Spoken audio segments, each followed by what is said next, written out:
Urban Outdoor Adventures, teaching anglers and outdoor enthusiasts when, where, and how.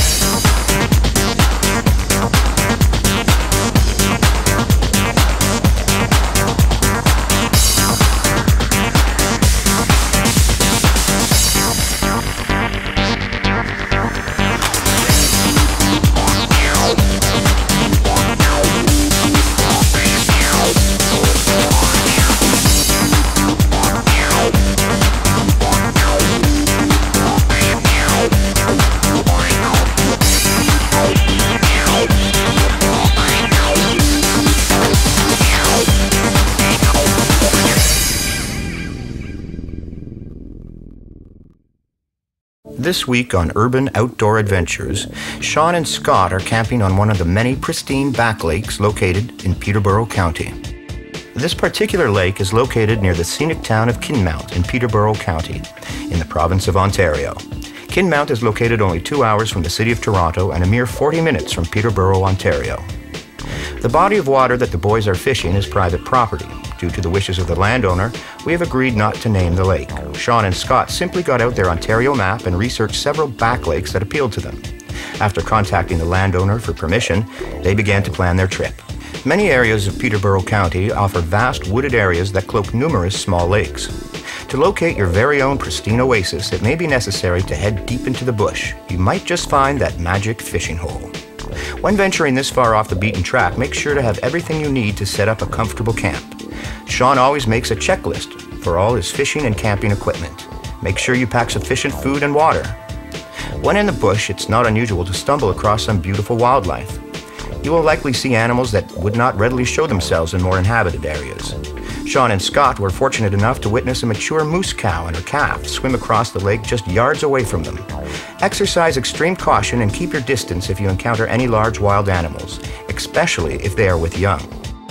This week's target species are smallmouth and largemouth bass. Other popular sport fish species available are perch, bluegills, rock bass, and pumpkin seed. For more information on subjects featured in today's show, log on to our website. What a beautiful morning, eh? Gorgeous. No wind, perfect for top water. Yeah, a little bit of mist coming off on the water over here. Oh, is that a hit? Yeah.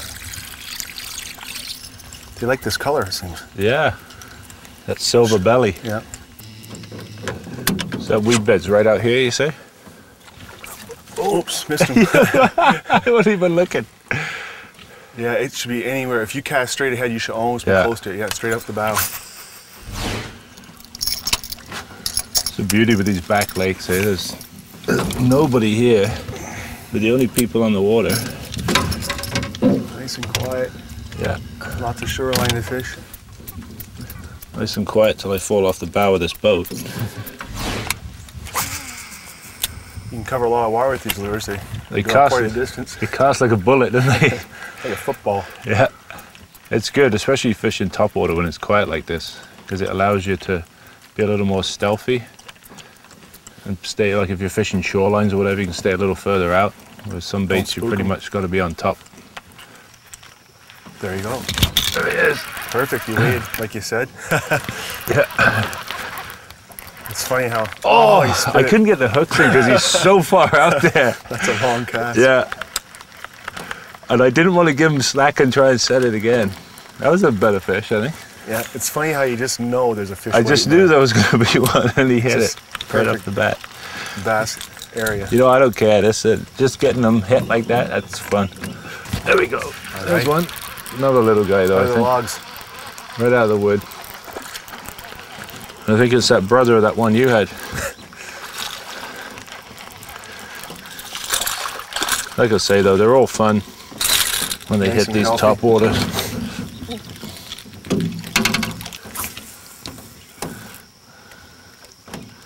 Just lightly hooked under the chin.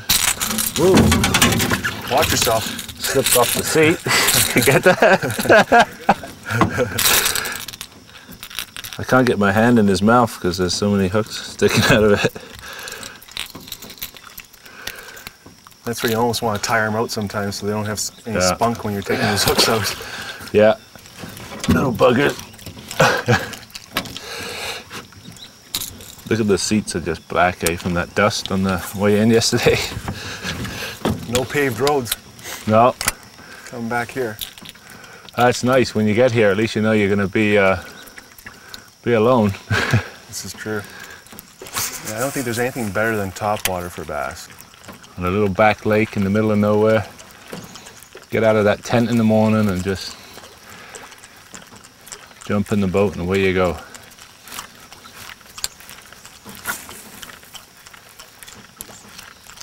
Oh, nearly did a Rickard special there. Natural presentation. Yeah. Coming right off the grass. Yeah. There we go. You got him. That's a better one. Yeah, finally. Get him out of those weeds. Well, that was exciting. Gonna move us out of this wood here. I'm just about to hit a log here. Whoa. There's all kinds of stuff in here. A little better. Yeah, a little better. They're getting bigger. Progressively getting larger. You know what though, when at this time of the day on the topwater bait, it doesn't matter how big it is. Watch them hooks there. It's that hit right on the surface, like that boil. Hit. That's a nice size. Yeah. Good stuff, man. Got a fat belly on him.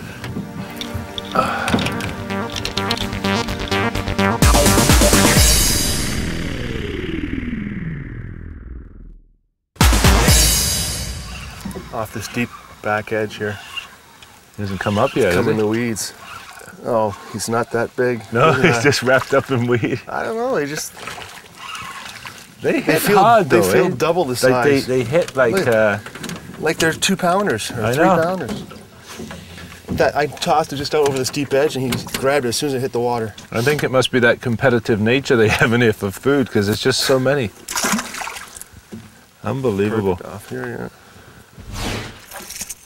They seem to have more fight here than others. I know, they feel bigger than what they are. There are literally hundreds of fish in this lake here. Like for hundreds of thousands, I should probably say. And they all seem to be around this size for some reason. We don't seem to be able to get through to the bigger fish due to the fact that the fish this size just keep grabbing our baits. They're fun though, eh? Like, I mean, it's a lot of fun, especially for kids. Yeah. And I mean, like you said, almost every cast you're catching a fish. So that's the most important thing for kids is catching fish more than the size of the fish. Yeah, I think this would be a perfect lake to bring the kids up to, right? Oh yeah, a little bit of camping, some ultralight gear. Now you've fished up here before. You say that you've never seen any muskie or anything come out of here? No. Really, eh? Smallmouth and largemouth. So it must be just a bass haven. Probably why there's so many small ones. They got no predators here, right? Yeah, there's quite a bit of perch which they can feed on too. There's no trouble catching fish here. Yeah, it's nice to explore different lakes and try to catch different fish. It's fun for the kids, make a day of it. You don't even have to camp sometimes, just go for the day. That's right. There we go, there's another one, Scott. Oh, you'll notice that we're fishing out of a 15-foot aluminum boat today. First and most important reason is obviously there's no boat ramp or anywhere to launch a big boat on this lake. These little boats are perfect for the application that we're using them for this weekend. Got a little trolling motor on the front here, little clip-on motor on the back, all our gear, it's all you need. Just goes to show you don't necessarily need a big boat or a big flashy boat to go out and enjoy some good fishing. You can throw these in the back of a pickup truck or tow them on a little trailer or behind a 4x4 to get in. Scott's got another fish on. Smallmouth. So, as I say, we got permission from the landowner. We came in here, set up our tents, and dragged these little boats in with us. And it's pretty much all you need for the weekend. We started out in the morning using topwater baits. We were getting a lot of fish. I mean, a lot of fish. We probably had about 100 bass in the morning between us. And but the problem is they're all small fish, so we decided to move out into these deeper edges. There's a fish right there. And plastic, slower presentations now, more of a vertical presentation as opposed to the horizontal one with the top waters. Just drifting over a nice boulder here and there's a fish playing with, oh, and I missed him, Scott. Look at that. Just annihilated that tube again. When the fish pick up your bait, you can often see the line move off. As soon as you start feeling that either a little tap or the line moving off, give them a second and set the hook like that. I miss it. It's fun when you can watch the fish actually pick it up and move off with it. It is, it's amazing. You know what, we haven't had any real trophy fish this trip, but I tell you what, when you're catching fish in numbers like this, it's a lot of fun. And it's a great opportunity when you've got this many fish readily available to you to experiment with different types of lures. We've used everything from deep diving crankbaits to spinner baits to soft plastics here. And we've had fish, I think, on everything we've thrown at them, eh, Scott? Oh yeah, yeah, it's been fun. It's been a good experience for me to see how to hook these soft baits up and try different things, so it gives me some ideas. Yeah, you've never used actually a lot of this stuff we have here today. I appreciate it. But hey, that's what it's all about. Sharing knowledge and putting people on the fish. Yeah, it's a lot of fun. Yeah. And about the sleeping in the tent with him part, I mean, that's another matter. But anyway, we'll talk about that later. You're the one that snores. That's right. You're supposed to tell everyone that.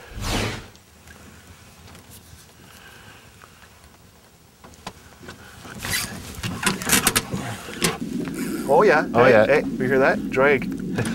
This is a better fish, I think, guys. Pulling a little bit of drag on you there? Yeah. Oh yeah. This has got some size. There he is. Oh yeah. Yeah, it's a nice smallmouth. Nice smallie. Look Really at nice, that. That's a nice fish there. Real nice. It's been. That's got to be that's the biggest one so far. So we can get him out from under the boat. Oh, I don't want to lose him. Look at the lip. Look at the lip. This is how not to land a fish. That's Hey, there we go. Look at that. That's a beauty. That is beautiful, man. That's what we came for. Yeah. You've burned that. You've definitely earned that. Beautiful fish. We've been doing a lot of work here for these fish. Look at that. That's What do you take, beauty. that plastic twitch bait? Yes. Yeah. Nice. You know what? We should get a picture of that fish, mate. CPR. Brought to you by Nikon Digital Cameras. Okay, smile, mate. Perfect. One more. All right, let's get her back in the water. How's it look? Kicking okay? Yeah, yeah. There he goes. Perfect. It's time now for the Angler's View, brought to you by Pure Energy rechargeable batteries. Scott's smallmouth bass came off a weed rock transition. Let's dissect some of the factors involved here. Water depth on top of the rock hump was 4 feet, tapering down to 12 feet on the outside edge. The hump was adjacent to healthy deep weeds that also led out into deeper water. Shaun and Scott knew bass would be relating to the structure for 2 reasons. First, suspended bait and panfish were observed feeding between the rock and weed. Second, this particular structure offers larger, more cautious fish the ability to move up onto the transition area to feed and then move back down into deeper, more secure water at the base of the structure. The strike zone in this scenario was the small open band of deep water between the weed edge and the tapering side of the rock hump in 8 feet of water. This location allows bass to wait in ambush on the deep weed edge.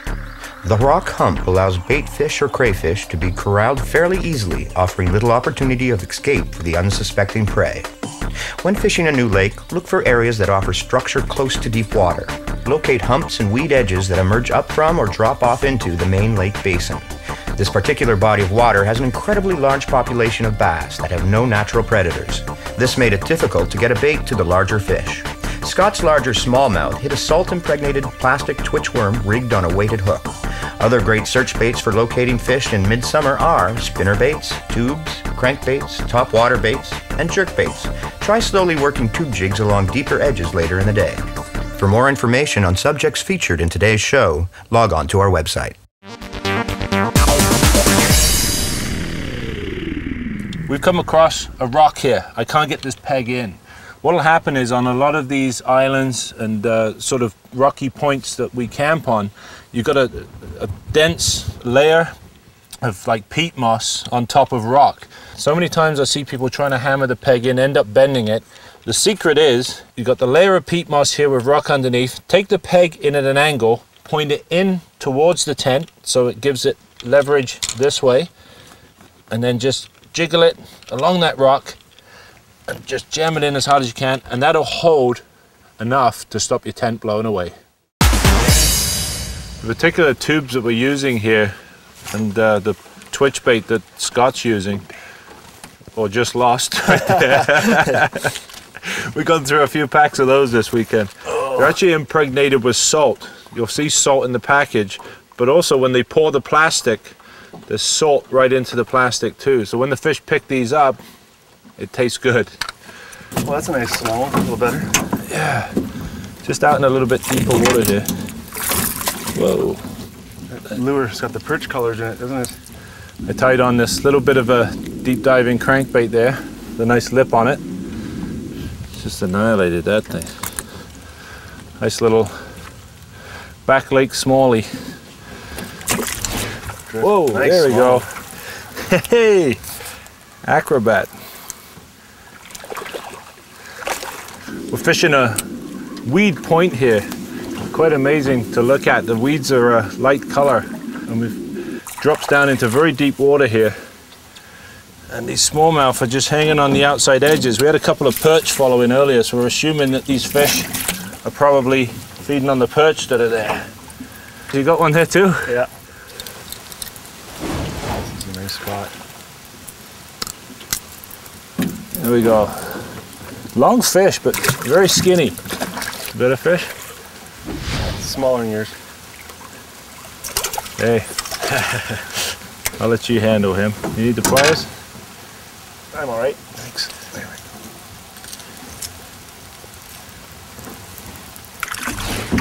Because there's no natural predators in this lake, there's nothing eating the bass, and it's just full of like half-pound, 1-pounders, right, Scott? But it's fun. It's not boring. There's lots of action. Yeah. And like you said, great place to bring kids here. I mean, with a little ultralight rod or something, perfect. I could catch those all day. Yeah, no kidding. There he goes. We're actually using tubes. Got a little rattle inside. And what we're doing is we're rigging it weedless. So what you do is you take your weight, just tuck it right up inside. Wow, it's coming in. And then we'll just, got a bit of a storm moving in on us here. So we'll make this a quick lesson. But basically you push the weight all the way to the end. Take your hook through the end.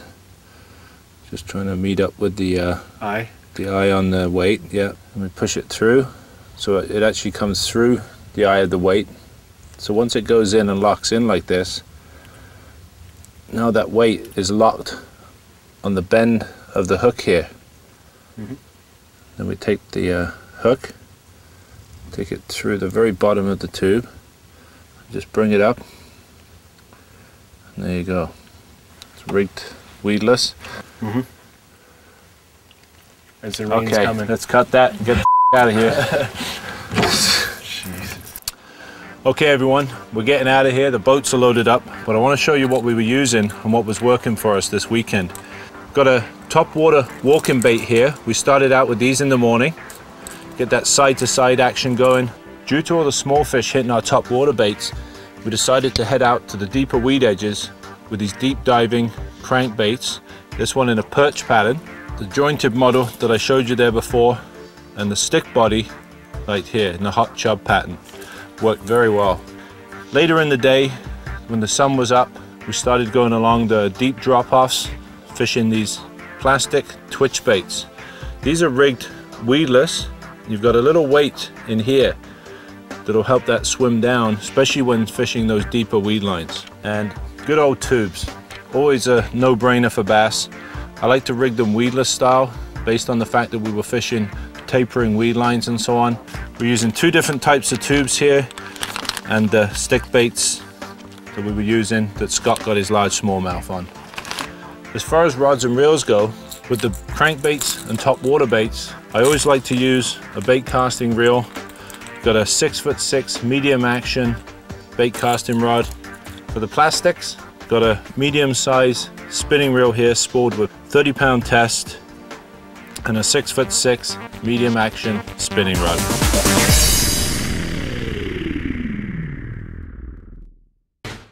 Well everyone, that's all we have time for this week.